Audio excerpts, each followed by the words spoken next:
Hello and welcome back to another episode of Self Ruled. I am your host, Hannah Holden. It's wonderful to be back for another episode this week. And I'm here this week with a message for you, which is maybe a little bit controversial, but the message is that your opinion is the only one that matters. And some of you may be thinking, I do care what other people think, or we should be concerned a little bit with what other people think. But I think generally most of us are putting too much stock in what we think other people are thinking about us. We're putting too much stock in the opinions of others. And we're not putting enough stock in how we actually feel about ourselves, how we feel about our own life.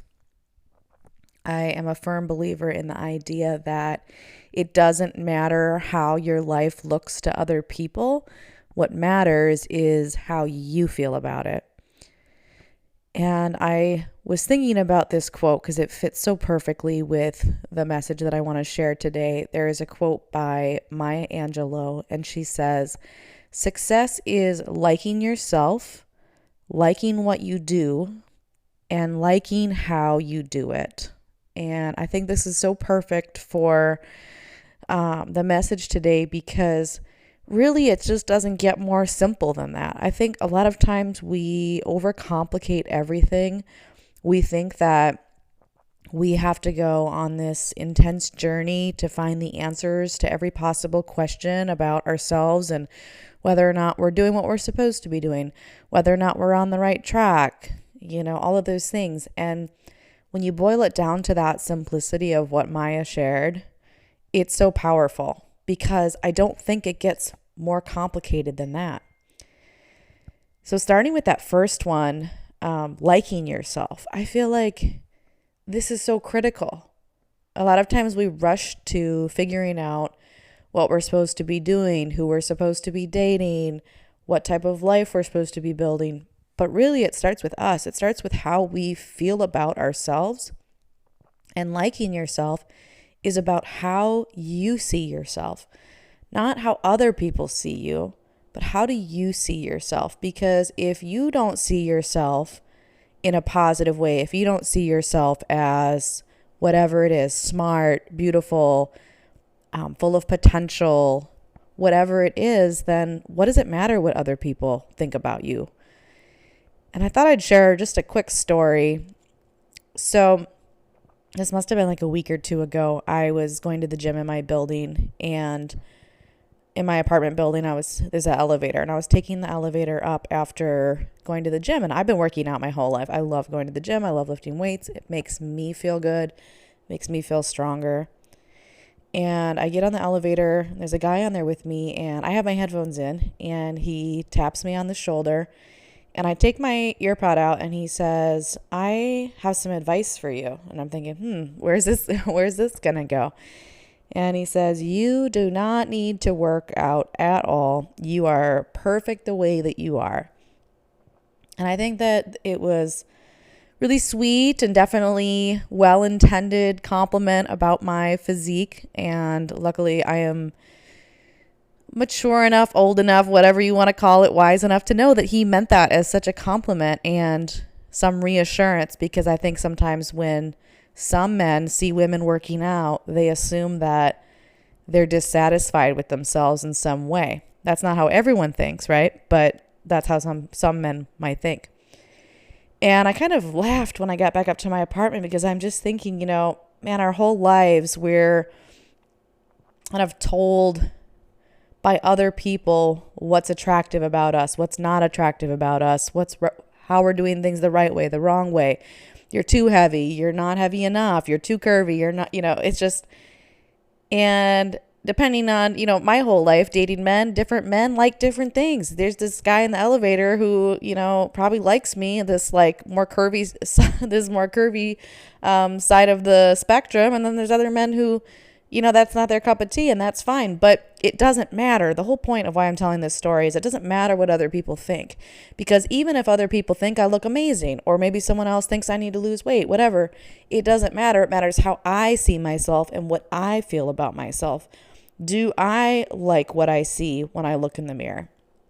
And this physical thing is just one aspect of it, right? It's not just all about how we look in the mirror, our weight, our physique, our, attractiveness. I mean, I'm not going to lie, those things matter. They matter as much as we let them matter, but you have to be able to see yourself in a loving and self-respecting way.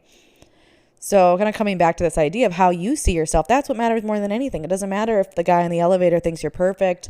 It doesn't matter if, someone else likes you a different way. It doesn't matter if someone thinks you should be, dressing this way. It doesn't matter if someone thinks you should be, not behaving that way. It just doesn't matter. What matters is how you see yourself. Do you like what you see? Do you like what you see in the mirror? Do you like this self-perception that you have about yourself? So that's the first piece. And then going off this Maya Angelou quote, the next one is liking what you do. And so for this one, I would ask you, how do you feel about what you contribute in the world? I think about, there have been times in my life where I felt really negative about what I was doing for a living. I felt negative, or I felt uninspired, or I just didn't feel good about the contribution that I was making. Usually it was when I was in jobs where I just really wasn't bringing enough of my true self into the work. So I was, maybe doing something that kind of went against the grain of who I am naturally. And so it took more effort. It took more energy. It takes a lot more energy when you're doing something that kind of goes against the grain of who you naturally are. So those are probably the times that I felt the worst about what I was contributing. But this is really about looking at, how do you feel about the contribution that you're making? Do you feel like your purpose is alive in your life? Are you in a career that gives you purpose and meaning? Are you in a relationship that gives you some sort of purpose and meaning? And the other one, going off her quote, is liking how you do it. And there's can be some nuance here, because even if you like yourself, you like what you do, maybe you're in a career or relationship or lifestyle that gives you purpose and meaning, but maybe there's some aspect of how you're doing it that doesn't feel totally authentic or aligned, and that can cause some tension and frustration. For me, I think about even just being a business owner and my purpose, wanting to, teach and empower other people. But there can be nuance for me in how I'm doing it. There are ways sometimes that I'm doing it that just feel more disempowering versus ways that can feel more empowering. So really looking at, how do you feel about how you're contributing? So what needs to change in your life? As I went through these, I talked about liking yourself, liking what you do, liking how you do it. What do you think needs to change in your life? Or you just got these on lock, right? Maybe you do. One thing I will tell you is that the bigger the gap between our actual reality and our desired reality, the more depression and distress that we will often feel. So let's go back to that example of how you see yourself. If you see yourself one way, but how you want to see yourself is so drastically different, you're going to feel distress and depression. If what you contribute versus what you want to contribute is drastically different, you're going to feel that frustration, depression, distress. You're going to feel uncomfortable. If how you are doing it versus how you want to do it are drastically different, again, you're going to be feeling that depression and distress about it.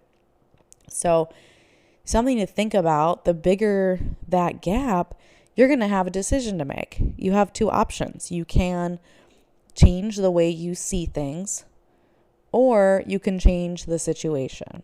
And in my experience, it's usually a combination of both that we have to do. We have to change the way we see ourselves and change ourselves. It's usually both. Some people may opt for, actually I do see people who opt for one or the other. I see people that want to fully embrace themselves as they are right now. They don't want to change. They just want to change the way they see themselves. I know people like that. And I do know people who they don't really give a crap how they see themselves. They just want to change something about themselves so that it's more appealing to them. But I believe it's usually a combination of both. When we really want to change ourselves, we change the way we see ourselves. And then in the process of doing that, we also change our form in some way. And same thing for the other ones that I mentioned, like our contribution, how we're showing up, the purpose that we have. Again, we can change our mindset, and maybe we just change our mindset to, okay, I'm not going to go after that thing that gives me purpose. I'm going to learn to find purpose in my current situation and change my mindset, find more joy in the reality that I have.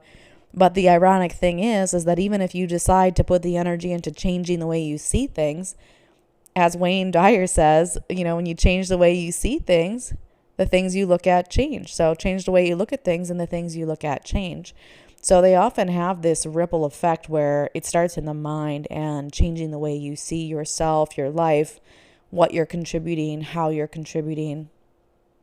But I just want to remind you that your opinion is the only one that matters. We are so conditioned in our lives to constantly digest outside opinions, outside analysis. You should be more this way. Haven't you thought about doing this? But you are truly the expert of your life. You're the expert of you. You know how you want to see yourself. You know how you want to contribute, what you want to contribute. And I believe that a lot of the lessons that we're here to learn in our lives is how to honor those things, how to not, what's the word I'm looking for? It's so trendy. Let me stall here for a second. What's the word I'm thinking of? It'll come to me as soon as I stop trying to find it, but gaslight. That's it. We gaslight ourselves. Oh, it's okay. I'm fine the way I am. Oh, it's okay. I know that maybe that doesn't make me happy, but who am I to, be so greedy and want more, I already have a great job. I already make good money. Why do I need to have more than that? Maybe I'm just asking for too much, wanting too much, right? Or maybe you have the business that you want, but there's some aspect of how you're executing that business that just doesn't feel aligned, doesn't feel authentic. You want to do it in a different way that would be more empowering, but you're gaslighting yourself by being like, well, I should just be grateful for what I have. Who am I to be so picky or particular, right? So a lot of times we are gaslighting ourselves by not even listening to ourselves, not honoring what it is that we really want in our lives. And we're allowing ourselves to be so heavily influenced by our external world. Like I said, the noise out there. There's so much noise out there.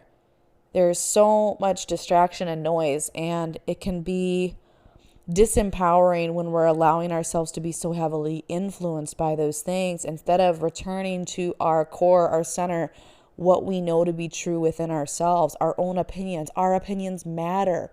We know things. You know things. You deep down, you know what your opinion is about your life, what you're doing, how you're doing it. You know what you want to be doing. You know who you want to be in this life. But maybe you're gaslighting yourself from it and being like, well, it's good enough the way it is, or, whatever. But that's a choice. You don't have to do that. And the shift is deciding right now that your opinion does matter. Your intuition does matter. Your feelings do matter. How you feel about your life matters. Doesn't matter what other people think about it. Doesn't matter what I think about it. Doesn't matter what your family thinks about it. Doesn't matter if your boss doesn't understand why why you're not interested in that promotion. Whatever. It doesn't matter what other people think. You have to put yourself as the number one authority in your own life. You are the authority of your life. You are the expert. You know what you really want. You know the version of yourself that you're dreaming of becoming. You know it. You know it. And you need to stop gaslighting yourself away from what you actually know, because your opinion is the only one that matters. And when you start living your life that way, you will be able to move forward and take steps in the direction of the things you want, your dreams, your desires, without so much overthinking, because you're allowing yourself to be contaminated by the thoughts and opinions of other people. All right, so I hope that this was helpful for somebody out there. I go through this all the time. I'm working through this all the time. This is not just like, oh, Hannah is, she's solved it. She's healed. She never cares what other people think. She never worries.